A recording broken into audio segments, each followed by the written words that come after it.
예레미야 강해로 이제 48번째 시간인데, 사회적 약자를 돌보는 것이 하나님의 정의이다, 그런 주제로 말씀을 전하겠습니다.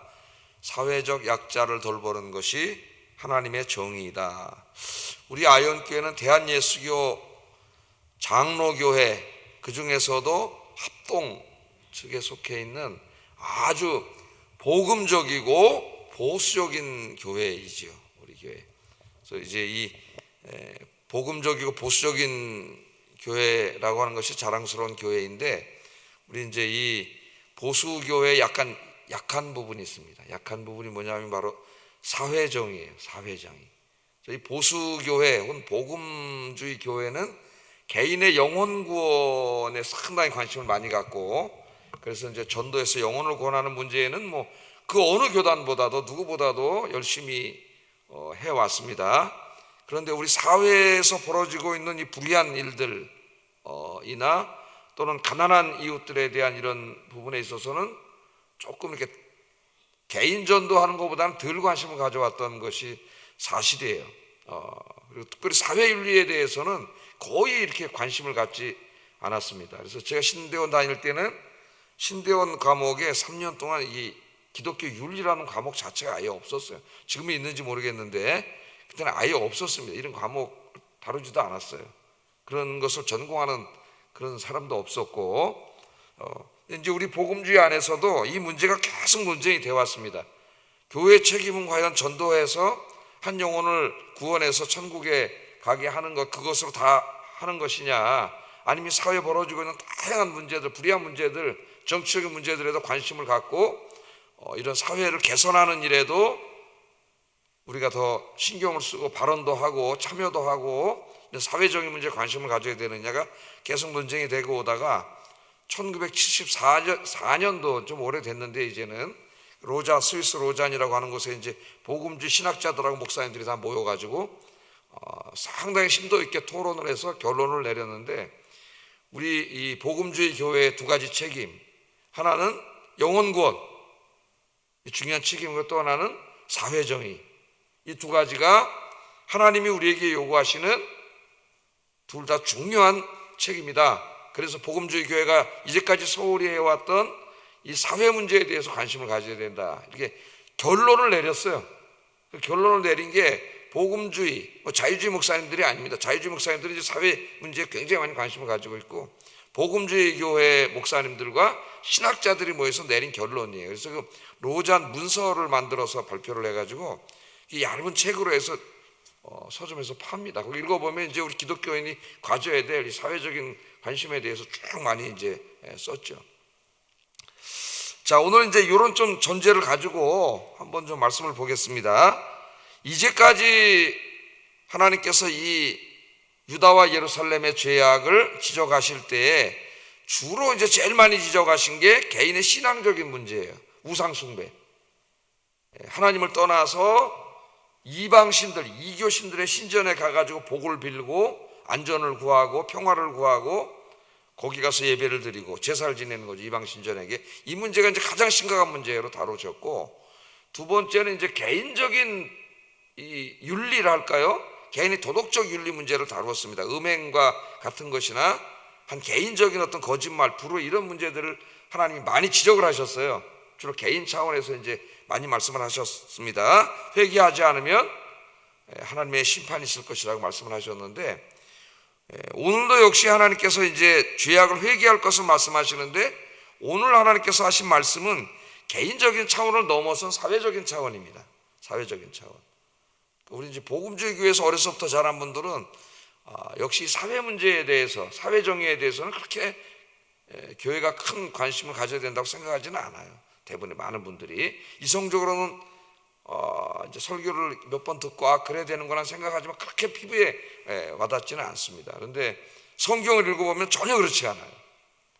우리가 이제 모세오경을 읽어보면 모세 율법의 말씀들이 나오지 않습니까?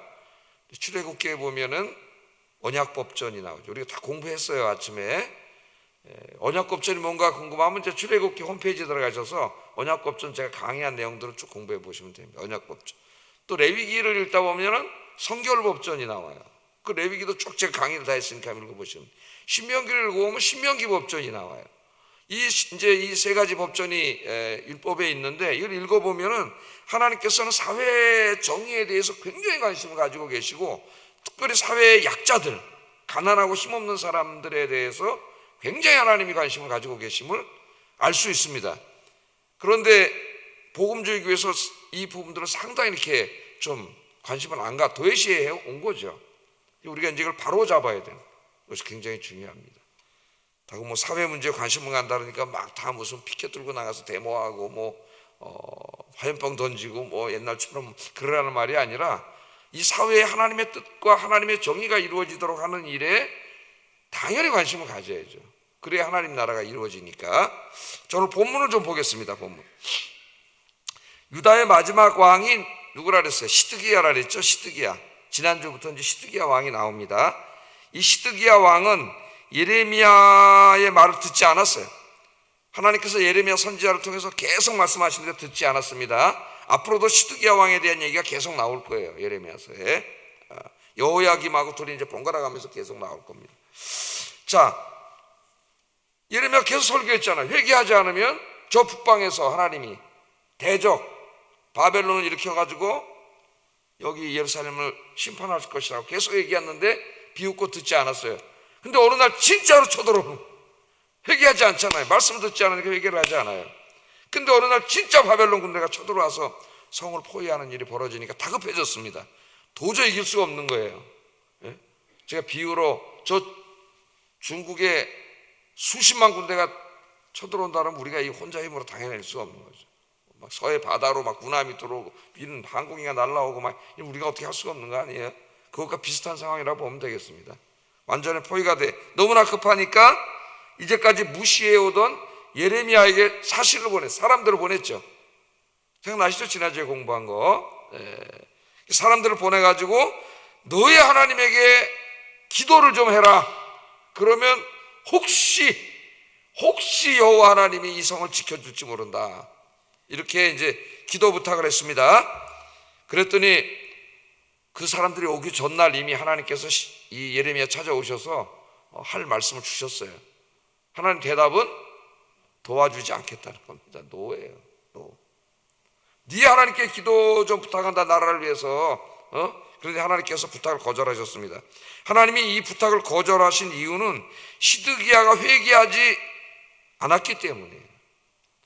하나님이 그 나라에 어려움을 준 것은 그들의 죄악을 깨닫고 회개하고 겸손하게 무릎 꿇고 하나님 앞에 돌아와서 기도하기를 하나님이 원하셨기 때문에 그 일을 일어나도록 하신 것인데, 이 어리석은 자는 그것을 깨닫지 않습니다.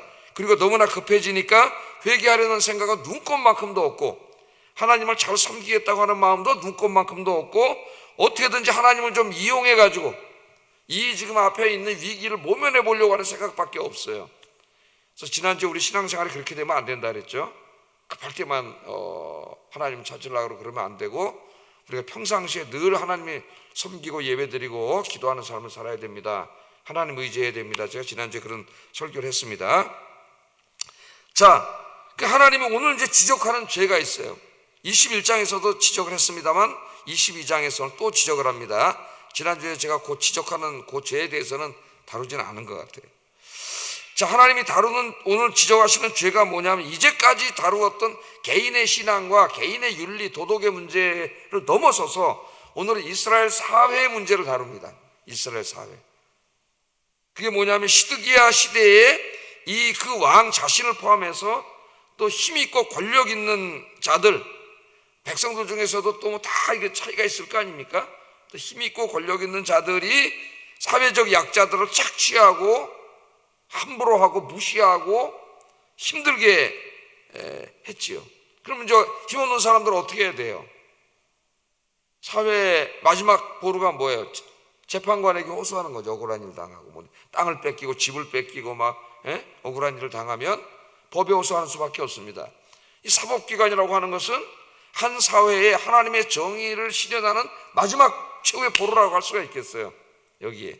그런데 오늘 말씀에 보면 무죄한 자의 피를 흘리지 말라고 하나님 말씀하시는데 이 재판관들이 어떻게 해요? 옛날에 재판관들은 그 지역에 수장이 다 그걸 다 했죠. 예. 어떻게 했어요? 돈 받아먹고 뇌물 받아먹고 재판 엉터리를 해가지고 힘있고 불의한 자들의 편을 들어주는 거죠.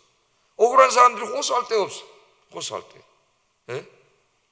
오늘 우리 사회는 어떨까요, 여러분? 오늘 우리 사회도 별반 다를 게 없습니다. 우리 사회도 모양만 다르고 좀 교묘하게 좀 포장이 돼가지고 겉으로 쑥쑥 드러나질 않아서 그렇지 뒤에서 이런 일들이 다 벌어지고 있는 것이죠. 인간의 사회에. 그래서 마지막 하나님의 최후 재판이 있는 거예요. 최후 심판이 뭡니까, 여러분? 하나님의 재판이에요. 이 땅에서는 다 그렇게 막 불의하게 하고 거짓말하고 뇌물 받아먹고 엉터리 재판할 수 있죠. 이제 나중에 하나님 앞에 서면은 그 죄악이 다 드러나서 그 재판에 심판을 받고 다 지옥불에 떨어지게 돼요. 그 죄가 그냥 묻히지 않습니다, 여러분. 왜? 하나님이 다 보고 계셔요. 하나님의 책에 다 기록되고 있어요. 예? 하나도 숨길 수 없어요. 조금도 숨길 수가 없습니다. 하나님 앞에 다 드러나게 돼 있어요.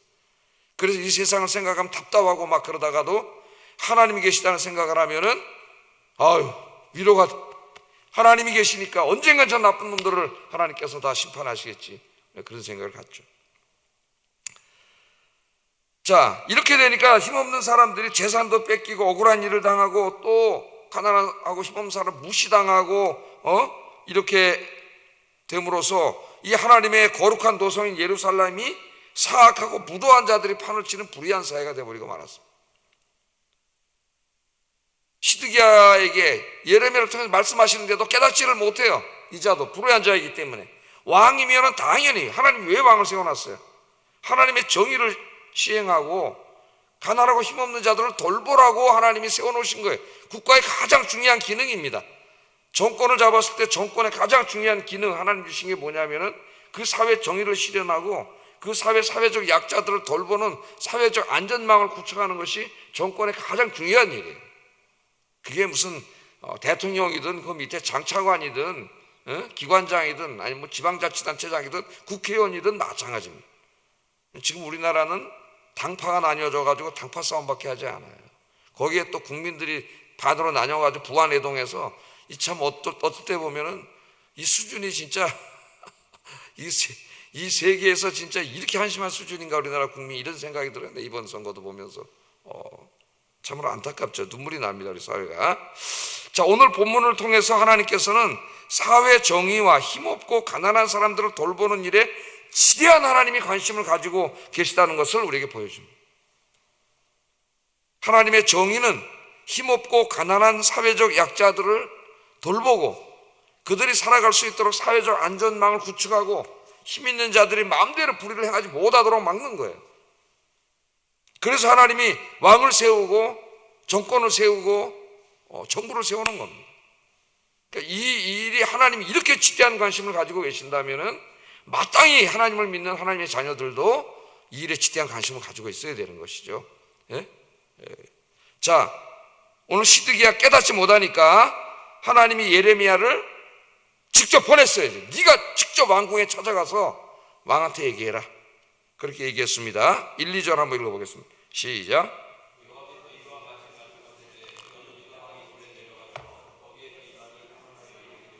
다윗의 왕이 앉은 유다 왕이여, 너와 내 신하와 이 문들로 들어오는 내 백성은 여호와의 말씀을 들을지니라. 여기 여호와의 말씀을 들을지니라 거기다 줄쳐놨어요. 왕과 그 왕 밑에서 일하는 모든 신하들, 권력자들과 뿐만 아니라 그 나라의 모든 백성들은 모두가 들어야 될 말씀이 있습니다. 그 말씀이 어떤 학자의 말이 아니라 누구의 말을 들어야 돼요? 우리는 여호와 하나님의 말씀을 들어야 돼요. 여호와 하나님의 말씀. 다른 거 들으려고 그러지 마세요. 그래서 우리 신앙생활은 말씀 중심이어야 합니다. 말씀. 하나님 말씀 중심. 칼빈 중심, 루터 중심, 그런 거 다 집어치워야 돼요. 하나님 말씀 중심. 하나님 말씀 중심. 그것이 중요하죠. 하나님의 말씀을 들어라. 그렇게 이야기합니다. 21장에서는 어떻게 했어요? 왕이 바스훌과 스바냐 두 사람을 사신으로 예레미야 집에 보냈잖아요. 보냈을 때 예레미야가 이제 하나님의 대답이 노라고 이야기하면서 이 문제를 얘기했습니다. 근데 이 사람 깨닫지 못하니까 이번에는 선지자를 직접 왕궁으로 보낸 거예요. 야, 이 왕궁으로 가서 여러분 이 왕을 책망하는 말을 해야 되는데, 이 권력자 최고왕을, 이거 무서운 얘기죠. 사실은 이게 죽으라는 얘기나 마찬가지, 죽을 수도 있는 얘기입니다. 예레미야가 이제 하나님이 가라 그러면 선지자들은 가야 되죠. 누가 그 사람에게 가서 외치겠어요? 선지자가 가서 외쳐야죠. 그래서 예레미야가 이제 용기를 내서 가서 이제 여호와의 말씀을 들어라, 왕 앞에 가서. 요즘 우리 목사들이 이렇게 기계가 있어요. 믿음의 기계가 있어요. 정권 앞에 가서 무슨 조창기도 아니 어쩌니 하면서 가서 거기 갔다 밥 한 그릇 얻어먹고 온 게 자랑이고, 이런 참 비참하고 창피한 목사들이 되면 안 되겠죠. 권력 앞에 서서 당당히 하나님의 말씀을 증거할 수 있는 사람이 돼야 되는데, 가서 이제 말씀을 전합니다. 어떤 말씀을 전하느냐? 3절, 이게 핵심이에요. 3절이 이렇게 됐기 때문에 이 나라가 망하는 거예요. 읽어보겠습니다. 시작.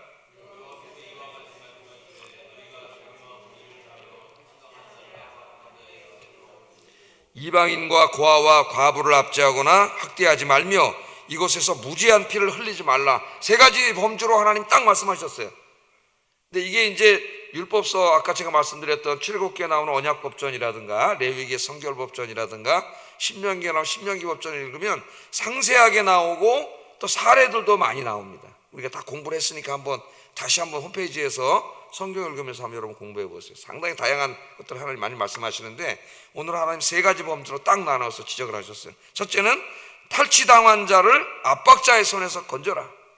그게 네 왕으로서 네가 할 일이다. 네 밑에 있는 권력 있는 자들이 권력을 마음대로 남용해가지고 힘없는 사람들 재산이라든가 뭐 집이라든가 땅이라든가 이거 교묘한 몸으로 빼앗고 재판관들 재판 엉터리를 하고, 이렇게 하지 못하도록 네가 해야 된다는 이 사회가. 두 번째는 이방인과 고아와 과부를 압제하거나 학대하지 말라 그랬어요. 여기 여러분 이방인, 고아, 과부 이 삼총사로 율법서에 아까 제가 말씀드린 법전에 계속 나옵니다. 하나님이 아주 자주 말씀하셔요. 누구예요? 사회적인 약자들이에요. 가난하고 소외된 사람들입니다. 마땅히 이 사람들 어떻게 해야 돼요? 좀 돈 있고 힘이 있는 사람들이 더 인격적으로 대해주고 더 돌봐줘야 되고 살아갈 수 있도록 사회적 안전망을 구축해 줘야 되고, 이렇게 하라고 하나님이 이미 율법에서 말씀을 주셨는데도 불구하고 내가 좀 있고 돈이 있다고 깔보고 무시하고 갑질하고 함부로 대하고, 여러분 그런 일을 당하면 우리 마음이 어때요? 상처를 입고 살아갈 용기를 잃게 되죠. 그런데 이 사람들이 지금 이렇게 하고 있어요. 이 사람들이 저 권력자들만 그러는 게 아닙니다. 그 밑에 조금 더 중간 힘 있는 사람, 그 밑에 또 백성들 중에서도 다른 사람보다 좀 돈 있고 조금 더 잘 산 사람, 좀 배웠다는 사람, 또 그 자기보다 못한 사람한테 계속 무시하고 이렇게 된 거죠. 이 사회가, 사회 전체가 이렇게 된 거예요. 분위기가. 세 번째는 무지한 피를 흘리지 말라. 무지한 피를 흘리지 말라. 무지한 피를 흘리지 말라는 건 재판이 벌써 엉터리하는 거 아닙니까, 여러분? 죄 있는 사람을 벌여야 되는데 돈 받아먹고 뇌물 받아먹고 죄 있는 사람은 무죄라 그러고 죄 없는 사람은 오히려 형벌한 이런 불의한 사회가 돼. 우리 이 사회 오늘날 이 판사들이 재판을 맨날 미루고 또 힘 있는 사람들 재판을 계속 미루다가 나중에 유죄 판결을 낼 수밖에 없는 증거가 나면 사임을 해버려. 이 판사라고 볼 수가 없어요. 지금 우리나라 이 판사들, 이 정치 판사들이 법과 양심에 따라 이 판결을 해야 되는데, 그래서 어느 변호사 단체가 이 판사들을 고발을 했다. 지연된 정의는 정의가 아니다. 힘없는 사람들 재판을 몇 달 만에 쑥 해가지고 감옥에다 보내는 자들이 힘 있는 자들 앞에서는 꼼짝도 못하고, 무슨 또 우리 사회 무슨 맨날 뭐 국민 그냥 여론 뭐 인기 그런 여론 국민에게 인기 있는 사람은 나쁜 짓 해도 감옥에 보내지 말아야 됩니까? 있을 수도 없는 그런 끔찍한 일들이 우리 사회에서 지금 계속 벌어지고 있어요. 이 세 가지를 하나님이 지적을 합니다. 특별히 여기 이방인과 고아와 과부를 압제하거나 학대하지 말라. 이 사회적으로 가난하고 소외된 이분들을 더 사랑하고 따뜻하게 대하고 돌봐주라고 하나님 말씀하셨어요. 그래서 추수할 때에도 모퉁이까지 다 베지 말고 남겨두라 그랬고, 이삭을 줄 때도 떨어진 이삭은 다시 주워가지 말라 그랬고, 포도 농사 수확할 때도 포도나무를 다 따지 말라 그랬습니다. 왜냐하면 그래야 가난한 이웃들이 와서 먹고 살 수 있도록 하고, 11조를 낼 때에도 매해 11조를 내다 3년에 한 번씩은 10의 2조를 내라 그랬어요. 10의 2조를 내야 되면 3년에 한 번씩은. 그래서 그 10분의 1은 누구를 주라 그랬어요? 가난한 이웃들의 구제의 헌금을 쓰도록 하나님께서 철저하게 하고 절대 이 고아와 이방인과 과부를 압제하지 말고 돌봐주라고 하나님 계속 말씀을 하셨는데도 이 사회가 그렇게 되지 못했습니다. 그러니까 여러분, 우리 룻기를 읽으면 보아스라고 하는 사람이 나오잖아요, 그죠? 그 땅의 최고 유력한 자고 돈도 많은 사람인데 그 사람이 자기 밭에 나왔을 때 어떻게 해요? 그 밑에서 모두 일하는 사람들 다 인격적으로 대해주고 따뜻하게 대해주고 그렇게 하잖아요. 진짜 신앙인의 모습이죠, 그것이. 자, 이렇게 하나님이 책망을 하십니다. 예레미야서는 이제 쭉 읽어보면 이러한 사악한 일들이 유다의 마지막 왕들인 여호야김, 시드기야 통치 때에 유다 땅과 예루살렘 땅에서 아주 비일비재하게 일어나 그 사회가 완전 불의한 사회가 되어버렸어요. 불의한 사회가 되어버렸습니다. 하나님은 원래 이스라엘 백성들을 택해서 율법의 말씀을 주시고 그들이 하나님을 예배하면서 말씀대로 살아서 거룩한 공동체를 만들기를 원하셨어요. 그 거룩한 공동체가 뭐냐면 하나님 나라의 모형이에요. 원래 아담과 하와를 통해서 만들려던 하나님 나라죠.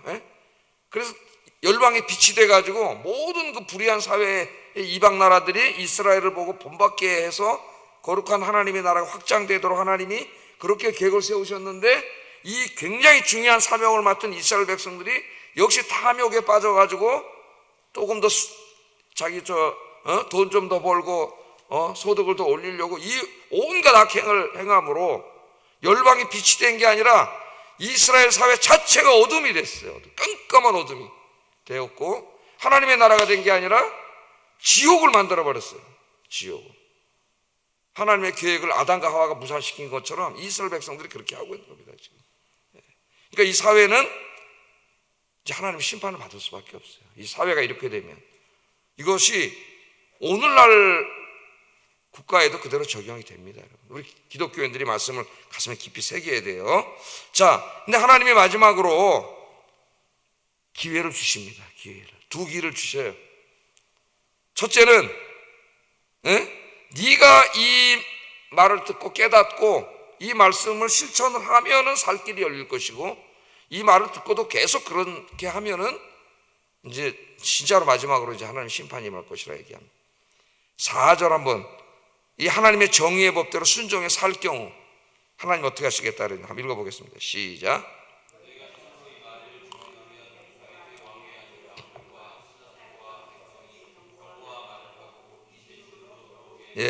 그러니까 무슨 말이에요? 이게 비유적으로 말씀을 했는데, 하나님의 말씀에 순종해서 사회 정의를 시행하고 가난한 이웃들을 보호하고 돌보면 유다와 예루살렘이 안전하고 평화로운 나라가 되도록 내가 지켜주겠다. 그러니까 여러분, 이 나라의 지금 흥망성쇠가 이들의 사회 윤리, 사회 정의를 실현하고 가난한 이웃들을 돌보는 데 달려 있습니다. 지금 우리가 깊이 이걸 깨달아야 돼요. 그런데 그렇게 하지 않을 경우 어떻게 할까요? 5절 한번 읽어보겠습니다. 시작. 내가 나를 두고 맹세하노니 이 집이 황폐하리라. 여호와의 말씀이니라. 여호와의 말씀이니라. 이 말을 듣지 않고 계속 지금 이렇게 탐욕과 욕심에 사로잡혀서 힘없고 가난한 사람을 빼앗고 남의 거 힘으로 빼앗아 오고, 자보다 못한 사람 갑질하고 막 무시하고 못되게 굴고, 굶던 말든 그냥 자기 혼자 호의호식하고 재판은 엉터리로 하고, 이렇게 하면은 어떻게 한다고요? 네 집이 그런 사회는 황폐하게 된다. 황폐하게 된다.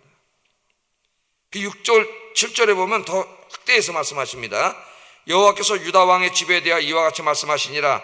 내가 내게 길르앗 같고 레바논의 머리이나 내가 반드시 너로 광야와 주민이 없는 성읍을 만들 것이라.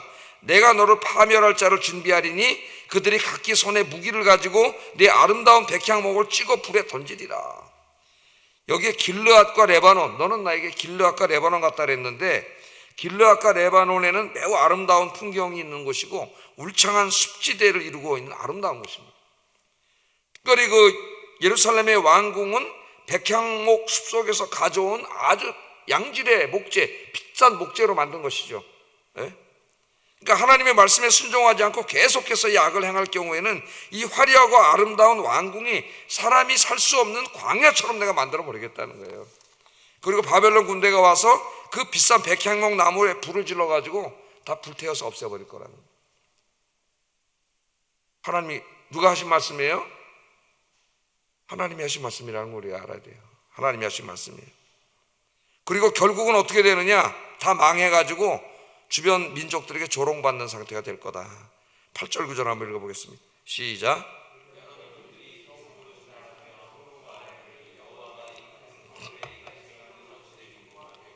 그들이 대답하기는 이는 그들이 자기의 하나님 여호와의 언약을 버리고 다른 신들에게 절하고 그를 섬긴 까닭이라 하셨다 할지니라. 예루살렘 성 솔로몬 때 다윗 때 그렇게 막 하나님 복을 주셔가지고 주변 민족들을 다 점령했잖아요. 주변 민족이 다 조공을 바치고 머리를 숙이고 그 영광이 빛났는데 사람들이 지나가다 다 불타버린 거 성을 보고 야, 저 사람들 저 여호와 하나님 믿는다 그러더니 저 어떻게 된 거야? 저렇게 망해버렸어. 어떻게 된 거야? 그러고 지나가니까 옆에 있는 사람이 뭐라 그래요? 왜 그런지 알아? 자기들이 믿는 여호와 하나님의 언약을 버리고 다른 신들에게 절하고 다른 신들을 섬겼기 때문에 저렇게 된 거야. 그렇게 얘기한다. 조롱거리가 된다는 거예요. 그렇게 얘기를 하죠. 여러분, 뭘 보여줘요? 하나님 떠나면 망한다. 하나님 떠나 탐욕의 우상에 사로잡혀 살면 망한다. 탐욕에 사로잡혀 힘없는 사람들의 재산을 온갖 교묘한 방법으로 빼앗고 가난한 사람들에게 갑질하고 무시하는 사회는 하나님의 심판을 받을 수밖에 없다. 하나님이 강력하게 이 메시지를 우리에게 주십니다.